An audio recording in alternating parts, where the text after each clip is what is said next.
Riddhi sociology classes में 500 question की PGT की जो सीरीज चल रही है उसी को आज हम लोग कंटिन्यू करेंगे। चलिए अपनी क्लास को स्टार्ट करते हैं। प्रश्न नंबर 301 है, संस्कृति को विस्तृत रूप में प्रथम बार किसने परिभाषित किया?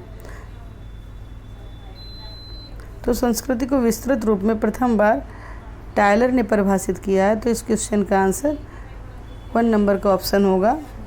फिर अगला प्रश्न है आपका 302 नंबर, संस्कृति पर्यावरण का मानव निर्मित भूभाग है, ये किसने कहा है?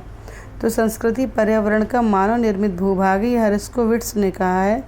तो इसका कीवर्ड याद कर लीजिए, पर्यावरण का मानव निर्मित भूभाग आएगा तो आपको हेरस्कोविट्स करना है। तो इसका दूसरे नंबर का जो ऑप्शन है वो राइट होगा। प्रश्न नंबर 303 है, संस्कृति एक समूह के विचार करने एवं कार्य करने की सब रीतियाँ हैं, ये किसने कहा है? तो रीतियाँ इसका कीवर्ड है और ये कथन बोगार्ट्स का है। इसमें ऑप्शन में अकबर, कूले, मजूमदार है, लेकिन इसका राइट आंसर जो है वो बोगार्ट्स होगा। तो इसमें दूसरे नंबर का ऑप्शन आपका करेक्ट होगा। अगला प्रश्न 304 नंबर में है, जीवन जीने के ढंग को संस्कृति कहते हैं, किसने कहा है? मजूमदार, मेलिनोवस्की, टायलर, अकबर। तो जीवन जीने के ढंग को संस्कृति मजूमदार ने माना। ये इनका बहुत ही फेमस कथन है जो अधिकतर कॉम्पिटिटिव एग्जाम में पूछा जाता है, तो इसको आप लोग नोट डाउन कर लें। अगला प्रश्न है, व्यक्तियों की आवश्यकताओं अथवा उद्देश्यपूर्ण क्रियाओं को पूर्ण करने वाली व्यवस्था संस्कृति है, ये किसने कहा है?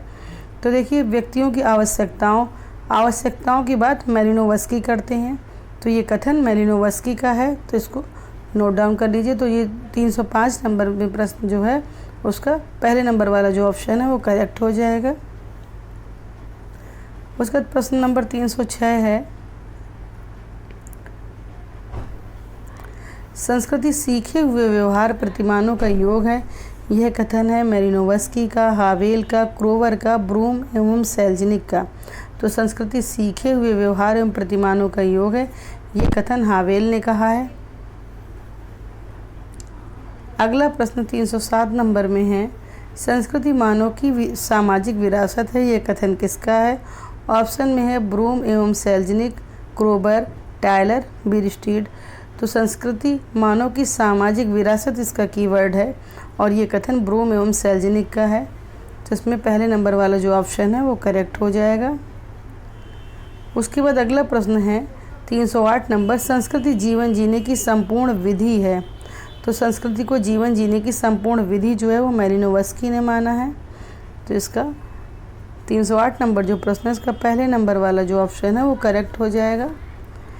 अगला प्रश्न है 309 नंबर में, संस्कृति अधिवैयक्तिक तथा अधिजैविक है।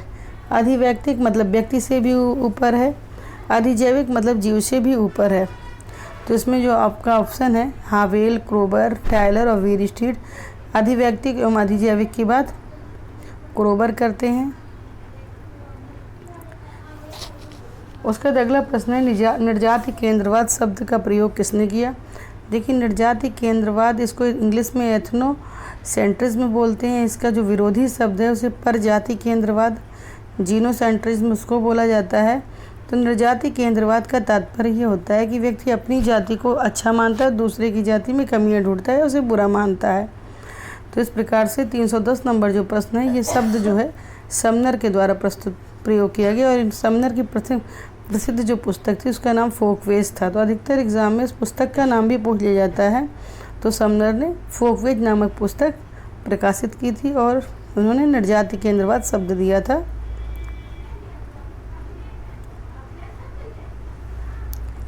फिर अगला प्रश्न है 311 नंबर, सोशल चेंज 1922 में पुस्तक किसने लिखी है? सोशल चेंज जो पुस्तक है ये अकबर के द्वारा लिखी गई है। ये अकबर की प्रसिद्ध पुस्तक है जिसे 1922 में प्रकाशित किया गया। इसमें उन्होंने संस्कृति के विषय में बताया कि संस्कृति 2 प्रकार की होती है, भौतिक और अभौतिक। उन्होंने ये बताया, सांस्कृतिक विडंबना का सिद्धांत भी अपनी इसी पुस्तक में दिया था उन्होंने।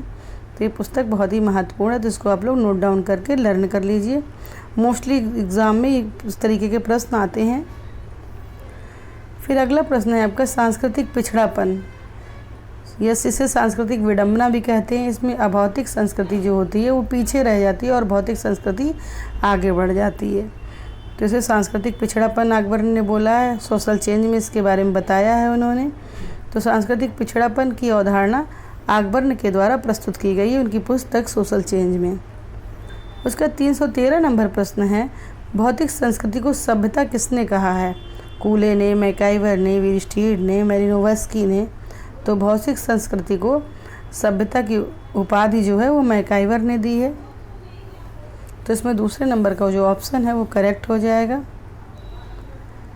अगला प्रश्न 314 नंबर में है, चेतनात्मक, इंद्रियपरक और आदर्शात्मक संस्कृति को किसने परिभाषित किया है?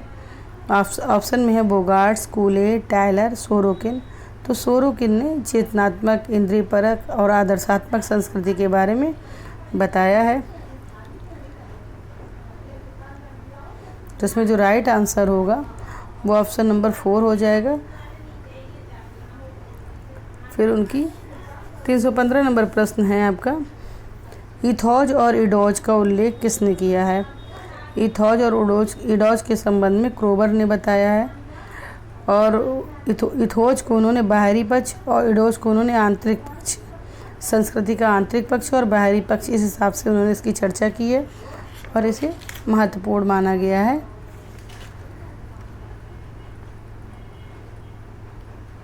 अगला प्रश्न है प्रश्न नंबर 316, संस्कृति के प्रकट व अप्रकट पक्ष की चर्चा किसने की है? ऑप्शन में है आपके टायलर, क्लूखॉन, कूले और मैकाइवर। तो संस्कृति के प्रकट पक्ष और अप्रकट पक्ष के संबंध में क्लूखॉन ने बताया है। तो 316 नंबर जो आपका प्रश्न है उसमें दूसरे नंबर का ऑप्शन करेक्ट हो जाएगा। प्रश्न नंबर 317 है, अपोलोनियन और डायनोसियन की अवधारणा किसने दी? तो देखिए, अपोलोनियन और डायनोसियन की अवधारणा बहुत ही प्रसिद्ध अवधारणा है। इसमें अपोलोनियन के जो लोग होते हैं उन्हें शांत प्रवृत्ति का माना जाता है, जबकि डायनोसियन की प्रवृत्ति के लोग जो होते हैं वो लड़ाकू, झगड़ालू टाइप के होते हैं। तो इसके बारे में रूथ बेनेडिक्ट ने बताया है। उसका अगला प्रश्न 318 नंबर प्रश्न है, सांस्कृतिक प्रतिमान की अवधारणा किसने दी है? तो संस्कृति के कुछ महत्वपूर्ण विशेषताएं बताई गई हैं। जैसे सांस्कृतिक तत्व होता है, फिर सांस्कृतिक संकुल होता है, सांस्कृतिक प्रतिमान होता है और सांस्कृतिक क्षेत्र होता है। तो देखिए, इसमें सांस्कृतिक प्रतिमान के संबंध में रूथ बेनेडिक्ट ने बताया है। बाकी सांस्कृतिक तत्व, संकुल और सांस्कृतिक क्षेत्र के संबंध में आपके बिस्लर ने बताया है। तो इस चीज़ को आप ध्यान रख लीजिए, ये इम्पॉर्टेंट है। सांस्कृतिक प्रतिमान की बात रूथ बेनेडिक्ट करते हैं। अब अगला प्रश्न देखिए। अगला प्रश्न है 319 नंबर,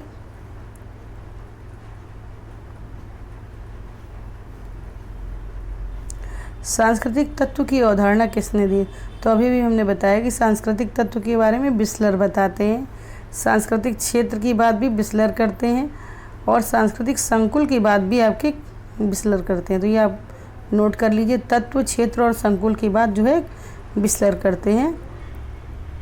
फिर उसके बाद लास्ट प्रश्न है इसमें 320 नंबर में, विसंस्कृतिकरण की अवधारणा किसने दी गई है, किसके द्वारा प्रस्तुत की गई? तो विसंस्कृतिकरण या इसे निसंस्कृतिकरण के नाम से भी जाना जाता है। तो इसके बारे में रॉबर्ट सोमवार्ट ने बताया है। विसंस्कृतिकरण का तात्पर्य है कि इंसान जो पहली सीखी हुई चीज़ें उनको भूल जाता है और नई तरीके से संस्कृति को ग्रहण करता है, तो उसे विसंस्कृतिकरण के नाम से जाना जाता है। ये भी बहुत ही प्रसिद्ध अवधारणा है। तो इसको रॉबर्ट सोमवार्ट ने बताया है। तो आज की क्लास में हमने 20 महत्वपूर्ण प्रश्नों को जो कि संस्कृति से जुड़े हुए थे तो उनको हल करने का प्रयास किया है। हालांकि संस्कृति अध्याय में थोड़े बहुत और क्वेश्चन होंगे, उसको मैं अगली वीडियो में डालने का पूरा प्रयास करूँगी। और अगर ये वीडियो आपको अच्छी लगी हो तो इसे लाइक करिए, शेयर करिए और अपने दोस्तों के साथ शेयर करके भेजिए और अपने दोस्तों के साथ और सब्सक्राइब करिए।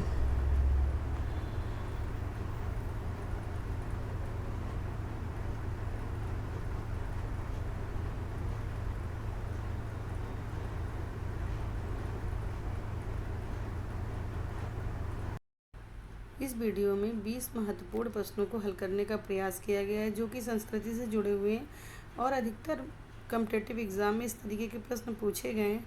इसमें उन्हीं प्रश्नों को शामिल किया गया है। तो ये वीडियो आपको कैसी लग रही है, इसको लाइक करिए, अपने दोस्तों के साथ शेयर करिए, सब्सक्राइब करिए ताकि मुझे मोटिवेशन मिलता रहे और मैं इस तरीके की वीडियो आप लोगों के लिए पोस्ट करती रहूँ। Thank you for watching this video.